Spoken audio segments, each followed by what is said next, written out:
It's called The View? It's called The View. It's not called The Facts. Yeah, but It's isn't it interesting that it's called, I mean, I don't think they meant this when Barbara Walters invented it a long time ago, but it's The View. Well, that's the problem in America. But there is one view, right, and one that's clearly true opinion, and everybody else can go sit in the corner. That's correct. Welcome back to All Star Buzz. Thank you for joining us. Now, let's begin.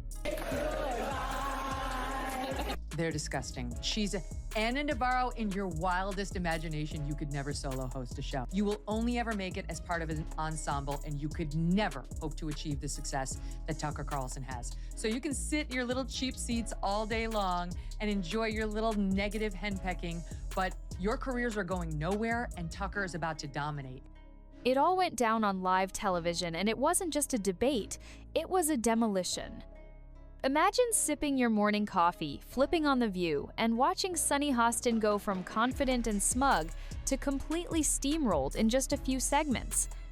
It wasn't just awkward, it was historic. I want to talk about Whoopi Goldberg because I got so many texts this week because she attacked me the week before. Sure. So everybody was like, oh, Bill, I get you're enjoying the karma. First of all, I'm going to talk about this at the end of my show next week, teaser. But there is no fucking thing as karma, okay? Get over that. Whoopi attacks me on a regular basis. She says stupid shit on a regular basis. It just happened to coincide. But can I just... Bill Maher and Megyn Kelly didn't just challenge her, they tag-teamed a verbal takedown so sharp, you could practically hear the set creak from the pressure. Here's the deal. The View has never been about facts. It's a stage for opinions. But what happens when those opinions finally meet someone who isn't afraid to clap back with reality? That's exactly what happened. Sunny Hostin, known for turning every discussion into a courtroom drama where she's judge, jury, and moral queen, walked into a verbal ambush, and she wasn't ready.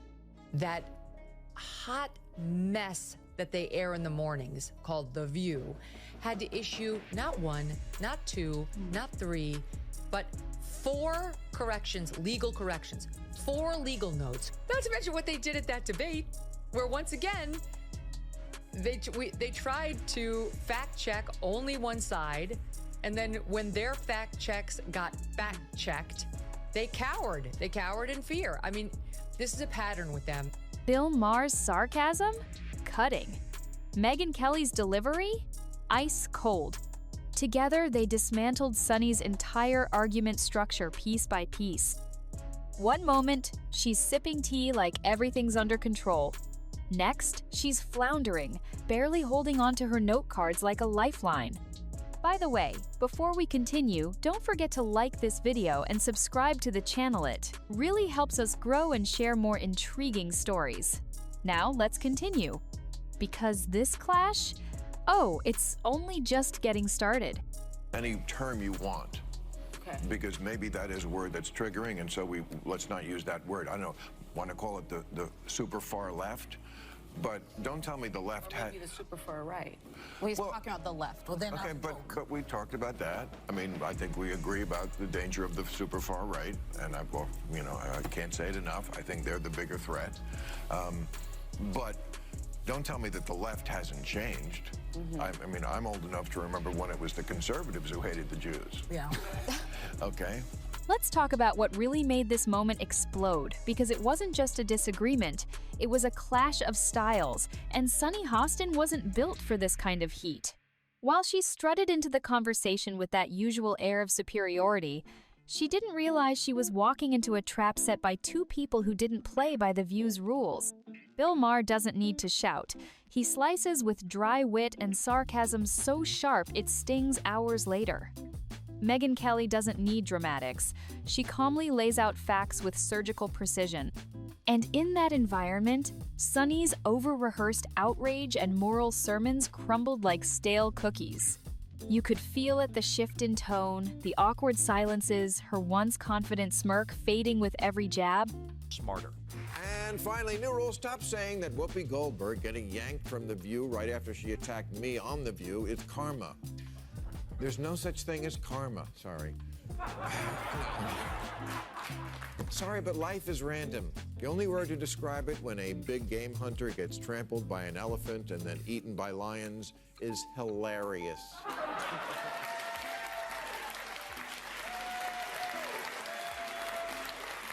This wasn't just pushback, it was a dismantling. Sunny, so used to dominating conversations with her monologues and, as a lawyer flexing, suddenly looked like she was playing chess against Grandmaster Sexcept she brought a coloring book. Every time she tried to steer the conversation with emotion and righteousness, they countered with logic and calm, and it worked. Sunny's signature move: talk loud, talk long, and hope no one questions you was failing in real time. The louder she got, the more ridiculous she sounded. And watching it unfold live, They had a discussion on The View about world superpowers from the sound of it. That's how they got into it. And Sunny Hostin made some comments about patriotism and America and Black America. It's all in there, Jason. I mean, it's all in there. I'm going to tee it up. It starts with Alyssa Farah, who's supposed to be the Republican commentator, and then you'll hear Sunny jump in. Listen. If America is not the #1 global power, it's not going to be Denmark. It's going to be communist China, a country that right now the government is imprisoning Uyghur Muslims in concentration camps. It is a deeply racist government. It's a human rights violating government. It is a government that if they are the leader of the free world, we are not a free world the way that we are right now. The notion of patriotism and the notion of America and the American flag has been co-opted by the right as if they are true patriots. But when I listen to Christopher Wray, the head of the FBI, he said white supremacy is the biggest domestic threat to this country. it was like seeing someone try to argue with gravity. Now here's where things really start to sting. Sunny's biggest weapon, her law degree, turned into her biggest weakness. She loves to remind everyone that she's a former federal prosecutor. It's practically stitched onto her forehead at this point. But instead of using that background to bring real insight, she turns every conversation into a smug, self-important lecture. She throws around legal terms like confetti, but they don't stick. It's like she's more interested in sounding smart than being smart. On this episode, she opened her mouth expecting applause, but what came out felt more like a clumsy TED Talk with none of the research and all of the ego. And just when you think it couldn't get more embarrassing, the show had to issue 4 legal corrections after airing. Not 1, not 2, 4. That's not a mistake, that's a meltdown. Donald Trump will be sworn in as the 47th president of the United States, yay, on January 20th of this month. Not everyone's happy about it, and many people would like us to be more focused on the insurrection that he personally unleashed. If you ask them, as we discussed earlier, they think it's as bad as like the Holocaust, and you don't have to take my word for it. Here is Sunny Hostin of The January View 6th was an today. atrocity. It was one of the worst moments in American history. And when you think about the worst moments in American history, like World War II, things that happened, like the Holocaust, chattel slavery. Yeah, the January 6th is right up there next to the Holocaust and slavery. And it wasn't just legal flubs. The fact-checking on The View is notoriously one-sided, always aimed at conservatives. But this time, when their own facts were challenged, they folded. The confidence disappeared. They got caught fact-checking one side, then panicked when someone fact-checked them back. It was pure chaos. That's the problem when your arguments are built on shaky ground. The second someone brings receipts, the whole structure collapses. And Sunny? She was left standing in the ruins, still waving her law degree like it was a shield. And just when you thought Sunny had hit her limit, she took it even further, dragging every conversation into the realm of social justice, whether it fit or not. We're talking about someone who could turn a discussion about weather patterns into a lecture on racial inequality, TikTok trends, oppression, mayonnaise storage, systemic injustice. I want you to note the tone they all talk with him. I want you to look at Sunny Hostin's body language. and the way they look at him and everything else. Just because he is a lefty who hasn't gone completely bananas, here they are talking about the word woke. The term woke has been, in my view, co-opted by the right and weaponized and bastardized. And so I was surprised to hear you use the term because historically, as you know, because I think you're quite brilliant, that woke is a word used by the Black community to note that we must be aware of social injustices. But words and so migrate. why is that a bad thing? It's not a bad thing, and originally that was absolutely a great thing. Alert to injustice, who's not for that? But words do migrate. It's like every topic is a new stage for her moral performance. It didn't matter what the subject was, Sunny found a way to make it about race, privilege, or historical trauma, and not in a way that sparks real conversation, but in a way that shuts it down.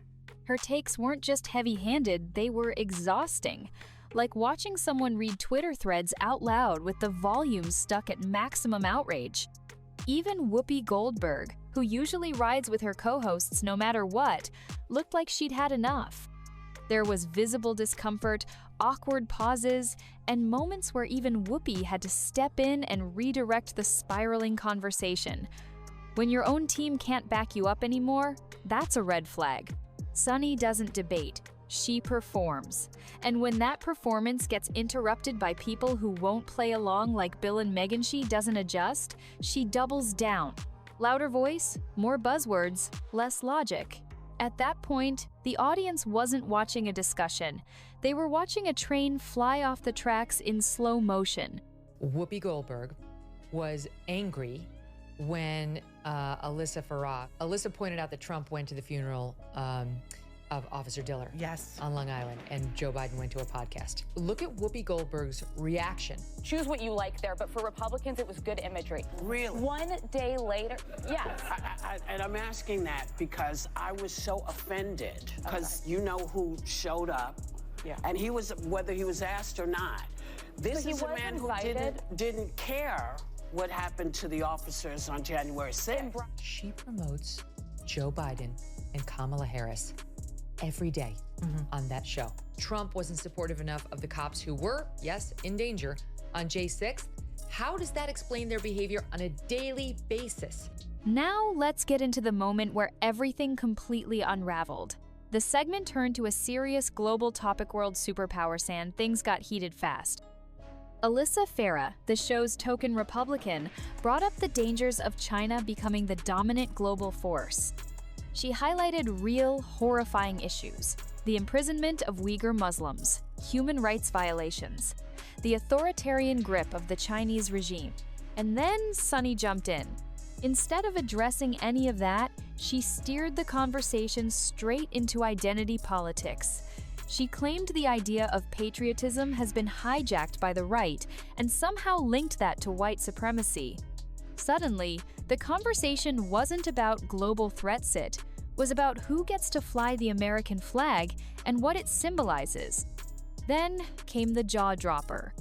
Sunny compared the January 6th Capitol riot to some of the darkest chapters in human history: the Holocaust, child slavery, World War II. Yes, she really said that. On live TV, in front of millions. That's not just a bad take, it's a historically ignorant insult to real victims of atrocities. Last week you called white Republican women cockroaches. Actually, I didn't. And you said they're acting like cockroaches. I used in a similar. Let me answer that. Okay. I used a metaphor. Here's what I'm going to ask you all to do. Here's what I'm going to ask you to do. Wow. Yeah. I'm going to ask you to tone it down a bit because I can't hear anything. No one can hear what's being said. She just said I called white women roaches. All right, we're going to go to break. We're going to break. Can't take it. Even people who don't like Trump were stunned. This was no longer a debate, it was a disaster. Bill and Megyn didn't even need to say much after that. The damage was done. The exaggeration was so wild, it collapsed under its own weight. You could almost hear producers backstage slamming their heads into the control board. And here's where Megyn Kelly stepped in and the tone shifted completely.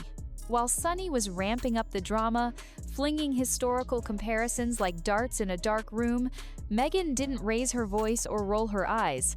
She just calmly responded, piece by piece, with facts and clarity.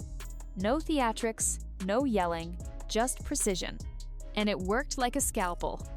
And by the way, out there, that hat that you keep wearing, that red hat that says "Make America Great Again," that tells people that you go along with this. So you might as well just put a swastika on the hat. Don't do that. Don't do that. Because we see it anyway. I'm not going to defend Donald Trump ever, but I would never say that we should put the swastika on the cap, because I think you can hate Donald Trump. You can't hate everybody who likes him. It's half the country. I don't want to live in that country. I don't want to live in the country where I hate half the country, and I don't hate half the country. How dare you disagree with me? Megyn exposed Sunny's entire argument style for what it was, a performance. One built on emotional manipulation, cherry-picked outrage, and phrases designed to shut people up instead of opening dialogue. With each quiet, logical response, Megyn peeled away the layers of Sunny's manufactured persona. Underneath all that righteous fire, a hollow shell filled with recycled indignation. And Sunny? She wasn't just flustered, she looked rattled. This wasn't a shouting match she could win with volume. This was a reality check. Her usual tactics accuse, dramatize, moralize had no effect. The more Megyn kept it cool, the more Sunny lost control. Her usual confidence faded into visible discomfort. This wasn't a debate. This was an exorcism, with Megyn Kelly playing the cold, clear-headed cleric, and Sunny flailing around trying to convince the audience that her feelings were fact. It was brutal, it was public, and it was impossible to look away. Now let's talk about the heart of the issue, why Sunny Hostin's entire on-screen persona starts to crumble the moment she's challenged. Her style depends on one thing: total control of the room. She thrives in monologue. Give her uninterrupted airtime and she'll deliver a passionate, dramatic speech filled with buzzwords and finger-pointing. But the second someone interrupts her flow with a logical counterpoint, it all falls apart. Sunny doesn't debate, she dominates. Or at least, she tries to. She accuses before she listens, moralizes before she understands, and throws out labels before facts. And that formula works as long as no one dares to push back. But when someone like Megyn Kelly calmly pokes holes in that carefully constructed balloon of self-righteousness, Sunny doesn't adapt. She implodes. What followed wasn't a small stumble, it was a complete ideological collapse. Her arguments weren't just weak, they were falling apart in real time, on live TV, under the weight of their own contradictions. Her signature move? Play the moral high ground. But when that gets challenged by someone who doesn't care about applause or audience validation, Sunny's only defense is to yell louder. It's like watching someone realize their script doesn't work anymore, and instead of rewriting it, they just scream each line, hoping it'll land. It didn't. Not this time. Then came one of the most talked about moments: Bill Maher, completely unfazed, sitting back like he'd seen it all before. Because he had. While Sunny was unraveling, raising her voice, and throwing around moral outrage like confetti at a protest, Bill didn't even flinch. He didn't argue. He didn't interrupt. He didn't have to. He just let her talk. And that was the most damaging part, because her monologue fell apart all on its own. Bill sat there like a bored professor, grading yet another freshman essay titled, "Why I'm Always Right." Every dramatic breath Sunny took only made her argument weaker. Every overused phrase, every cherry-picked statistic, every loud claim with no backup it, all started sounding like white noise next to Bill's cool, seasoned silence. And then Megyn Kelly jumped back in. Calm, focused, precise. She didn't need emotion. She didn't need to perform. She just exposed Sunny's whole act as a recycled loop of outrage with no substance. Every sentence peeled back another layer, showing just how hollow the performance had become. The topic had started with a serious discussion about patriotism, America's global role, and even issues like racism and national threats. But Sunny's inability to separate emotion from fact turned the whole conversation into a spiral. And Bill and Megyn? They didn't even have to fight. They just held up a mirror and Sunny's meltdown did the rest. And then came the part where Sunny reached for her last card, the word woke. It was supposed to be her safe ground, her comfort zone. She tried to steer the conversation toward its original meaning, saying it came from the Black community and was about being aware of social injustice. She framed it as a noble word that had been twisted by the right, but Bill Maher wasn't buying it. He calmly responded that words evolve, and while woke may have once meant something positive, it's now being used to justify irrational behavior and cancel culture. He wasn't attacking the origin, he was challenging how it's currently being weaponized. That alone sent Sunny spiraling. She started fumbling for definitions, trying to paint Maher as somehow out of touch or disrespectful, but it didn't land. It just sounded like more emotional noise. You could see her frustration building, not because her point was misunderstood, but because she couldn't force it to be accepted without challenge. This wasn't just a clash of definitions. It was a full-on exposure of Sunny's strategy. When she can't win with facts, she defaults to history. When that doesn't work, she leans on emotion. And when that fails, she blames the other person for not understanding the deeper meaning. But this time, it didn't work. Bill stayed calm. Megyn stayed sharp. And Sunny looked like someone losing control of a conversation she thought she owned. At this point, it was like watching two different worlds crash. Sunny was throwing everything she had: emotions, moral outrage, even dramatic body language, but none of it was landing. Meanwhile, Megyn Kelly was hitting her with calm, well-structured responses. No yelling, no drama, just brutal clarity. Sunny came armed with smoke bombs emotional outbursts, vague accusations, and buzzwords meant to shut down discussion. But Megyn showed up with guided missiles. She brought stats, she brought timelines, she brought facts. Every time Sunny tried to spin the narrative, Megyn just dismantled it. It was like watching someone bring finger painting to a chess match and then getting mad that the other player knew the rules. Sunny's responses grew more erratic. Her tone got sharper. You could see her struggling to keep control. And every time she leaned into drama, Megyn calmly countered with logic. No reaction, no flinching, just precision.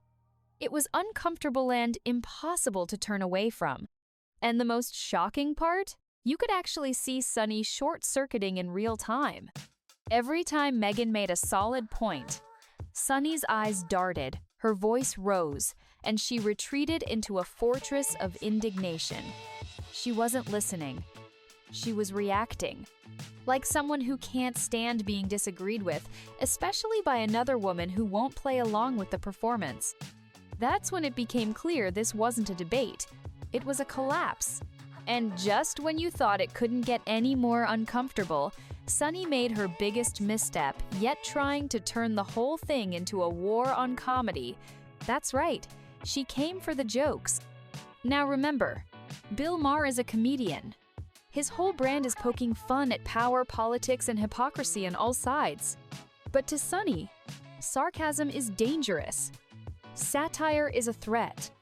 She treats every punchline like it's a personal attack on her worldview. And when Maher cracked a few pointed jokes, she didn't laugh. She bristled. She recoiled like someone reading their middle school diary in public. There was one moment where the conversation shifted to Trump attending a police officer's funeral while Biden went on a podcast. Alyssa Farah pointed this out, and Whoopi Goldberg was visibly triggered. But Sunny? She exploded. Not with facts. Not with perspective. But with pure outrage. She twisted the topic into another emotional rant, trying to pin January 6th back on the table like a broken record. The irony? Sunny supports Biden and Kamala Harris on the daily. She hammers Trump constantly. But when faced with uncomfortable truths like selective political optics, she throws a fit instead of facing the double standard. And when Maher pointed out that comedians joke about everyone, not just her side, it hit a nerve. Because deep down, Sunny doesn't want fairness. She wants silence from anyone who doesn't cheer her on. And that's not debate, that's delusion. Then came the moment Sunny tried to go head-to-head with Bill Maher and Megyn Kelly on Intellect, and it was a total train wreck. She started flinging historical references like darts in a blackout, hoping one would hit the bullseye. But instead of making her look informed, it made her look desperate. She threw out half-baked legal jargon like confetti, dropping random quotes and buzzwords with zero context. It was like she'd crammed for a test by reading Twitter headlines and decided she was ready to take on a masterclass. The result? A mess. A loud, confusing, frantic mess. If this were a courtroom, the judge would have called a recess and the stenographer would have rage quit. Megyn didn't even have to try hard. She sat there, cool as ever, calmly unraveling Sunny's scattered points with basic logic. No need for raised voices or dramatic sighs. Her argument was clear, sharp, and deadly accurate. Sunny, meanwhile, looked like she was drowning in her own talking points. There was even a point where Sunny was accused of calling white Republican women cockroaches. She tried to walk it back quickly, but by then, the damage was done. Her co-hosts were practically begging to cut to commercial. You could feel the tension boiling over. The audience wasn't sure whether to cringe or look away. This wasn't an intellectual exchange. It was a public unraveling. As everything spiraled, Bill Maher just sat there completely unbothered. It was like watching a man calmly sip his drink while the house burned down around him. Sunny's tirades were flying like wild punches, but Bill didn't flinch. He's been through too many media battles to be rattled by another overly emotional meltdown. You could practically see the years of experience behind his eyes. While Sunny was trying to nail him with righteous indignation, Bill looked like he was mentally calculating the time of his flight home. She was giving what she thought was a show-stopping final argument, the kind she expected to go viral for being brave. But Bill? He was already done with the drama before she even finished her sentence. And then it happened. Sunny hit the nuclear button. She said wearing a MAGA hat was the same as wearing a swastika. Yes. She really went there. That wasn't a debate point. That was an explosion. Even the people who don't like Trump were floored. And Bill, to his credit, didn't lose it. He simply said what everyone else was thinking: you can hate Trump without hating half the country. That moment exposed everything. Sunny didn't want to discuss. She wanted to condemn. Anyone who doesn't agree? She doesn't debate them. She dehumanizes them. That's not progressive. That's dangerous. And Bill called it out with nothing but a straight face and a tired sigh. And Megyn Kelly didn't let that moment slide. She didn't yell. She didn't get dramatic. She just calmly, surgically, took Sunny apart. With each soft-spoken response, she made it clearer and clearer. Sunny's arguments weren't just weak, they were hollow. It wasn't a debate anymore. It was a dismantling. Megyn didn't even bother engaging with Sunny's volume or theatrics. She came armed with data, timelines, actual fact sand. Sunny looked completely unprepared. Her usual bag of tricks emotion, outrage, and that lawyer tone just didn't work here. Megyn's precision made Sunny look like she was scrambling to defend a crumbling soapbox. And the real tragedy? Sunny didn't seem to know she was losing. She acted like her opinions were commandments, like anyone who questioned her was evil or ignorant. But when Megyn pointed out that not every disagreement is rooted in racism or sexism, Sunny's entire demeanor shifted. It was like she'd been personally betrayed. That's the twisted part Sunny claims to stand for women. But if a woman like Megyn dares to disagree, the sisterhood ends immediately. Sunny doesn't debate opposing ideas, she tries to silence them. She doesn't argue like someone who wants to understand. She argues like someone who wants control. And Megyn? She took that control away with barely a raised eyebrow. And just when you thought Sunny couldn't dig herself any deeper, she pulled her final go-to move the victim card. After getting completely outmatched, she tried to pivot. No more legal jargon, no more history lessons, no more high horse speeches. Just pure, raw moral panic. Suddenly, the issue wasn't the argument. It wasn't her flawed logic or crumbled points. It was that she was being wronged.